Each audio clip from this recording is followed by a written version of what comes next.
It's a career Leah Kozlowski has loved for the past 3 decades. A captain in the fire department at Winnipeg's International Airport, she started her career as a structural firefighter, battling fires at homes, warehouses, and other buildings. I love my job today as I did back when I started in 1994, right? So I love it. It's a great career. It's very rewarding.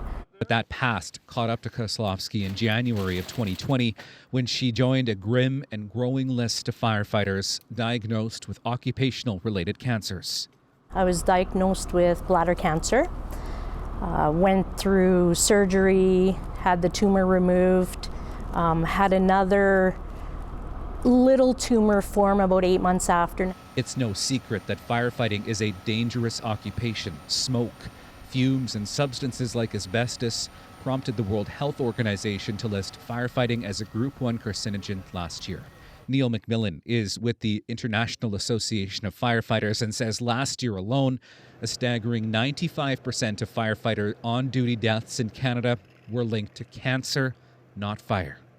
But whether your cancer was deemed job-related and eligible for workers' compensation depends on where you are. Manitoba was the first province to recognize certain cancers as related to firefighting back in 2002. Now 19 cancers are recognized. In comparison, Quebec recognizes the fewest at just 9. A private member's bill sponsored by Quebec MP Sherry Romanato, now before the Senate, could standardize the list of cancers across Canada. But she says it's more about sharing research. At the end of the day, it'll be up to provinces and territories to determine what works for them in their jurisdictions. You can't have each province in their own little silos. This is a Canada-wide problem and a Canada-wide issue, so we need to all be on the same page. Back at work and now cancer-free, Kozlowski now educates firefighters about prevention.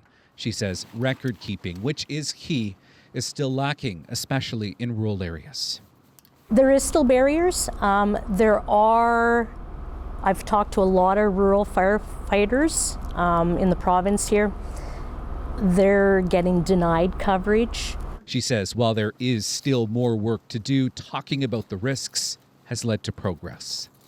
When I started in 1994, there was no talk about cancer. We didn't know then what we know now. Okay, so there are prevention and awareness campaigns that are starting. It's a great career. Don't let that ever stop you. I get to go home at the end of the day and feel like I've accomplished something.